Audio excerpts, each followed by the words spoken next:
As you can see, already getting ready for tomorrow here in the home studio and then back on the radio tomorrow night. A rare Thursday night primetime appearance, and we'll tell you all about tomorrow's show tomorrow.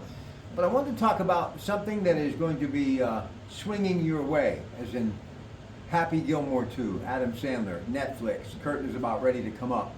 I just want to take a little bit of time before we call it a night to talk about Adam Sandler and how he really is this generation's great comedic talent who has made it on the big screen and now finds his way to Netflix, which is on every screen around the planet, and he continues to get big numbers. And look, Happy Gilmore, of all the things that that man has done, that character is one of my all-time favorites because I love the great game of golf, as most of you know, but I just love his comedic talent.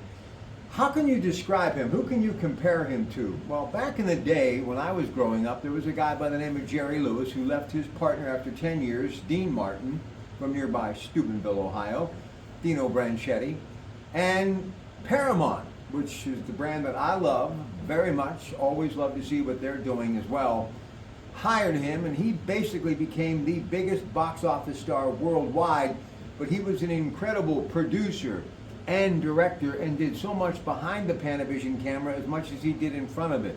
But he had an incredible run and could do everything on stage as well and perform, something Adam Sandler does also well and will soon be at PPG Paints Arena again. But Adam Sandler, what I still believe is going to happen in my lifetime, and I hope it does, as much as I love him playing characters like Happy Gilmore and all the others that make you do nothing but that belly laugh, right? This guy has got some acting chops. I've said it before and I'll say it again.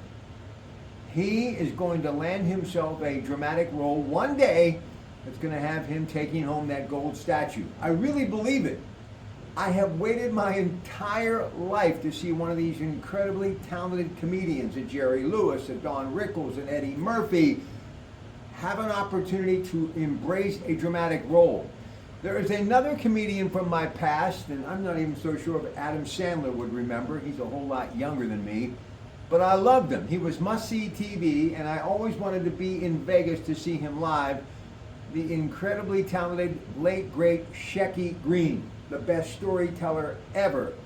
He, at different times, had opportunities in television shows to get an opportunity to show his acting chops in the 60s, and he had them.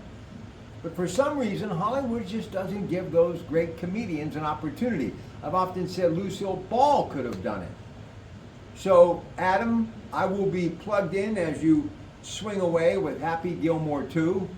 Wishing Bob Barker was still around to duke it out. Love Bob Barker. But I have a feeling this is going to be one of those nights, a belly laugh. So I'll get a little when it first opens and then a little more day 2 and 3. No matter how long it takes for me to watch it, I will definitely see it until the credits roll. And I love Netflix. The thing Netflix does is what major motion picture studios used to do. They have the ability, because of we who subscribe, to make those gems, those ones that are just incredible, that stay with you the rest of your life. And let me just say one other thing about the movie industry. I love Turner Classic Movies. I love old cinema.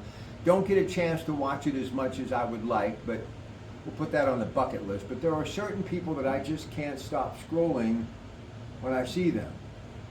I want to see more of them and more of them and more of them. And lately I have connected again with one of my favorites, Audrey Hepburn. And I was watching a scene from Breakfast at Tiffany's as she is in New York as dawn is approaching, and that song that was written by none other than West Aliquippa's own Henry Mancini, performed to perfection by Andy Williams, but just the instrumental part of Moon River and her standing there wearing those sunglasses, getting ready to have that little morsel for breakfast, still one of the greatest scenes in all of cinema. So as you can see, my tastes vary, but one thing is for sure, if you love good talent and great taste when it comes to something that will make you laugh, Happy Gilmore 2 will make you happy. Hey, it's your Pratte Pack. You're going to get a review too, I'm sure, if on the radio, if not here, when it's all said and done. And I can promise you I'll be chuckling as I will be delivering it. I like that type of humor. I like his type of humor. It makes me realize that everything's right with the world. That's enough for one day. Until tomorrow here in the home studio, and tomorrow night, Thursday night on the radio, KDKA 100.1 FM. It's your Pratte Pack. Love you, Netflix. Keep doing what you do. You're great at it.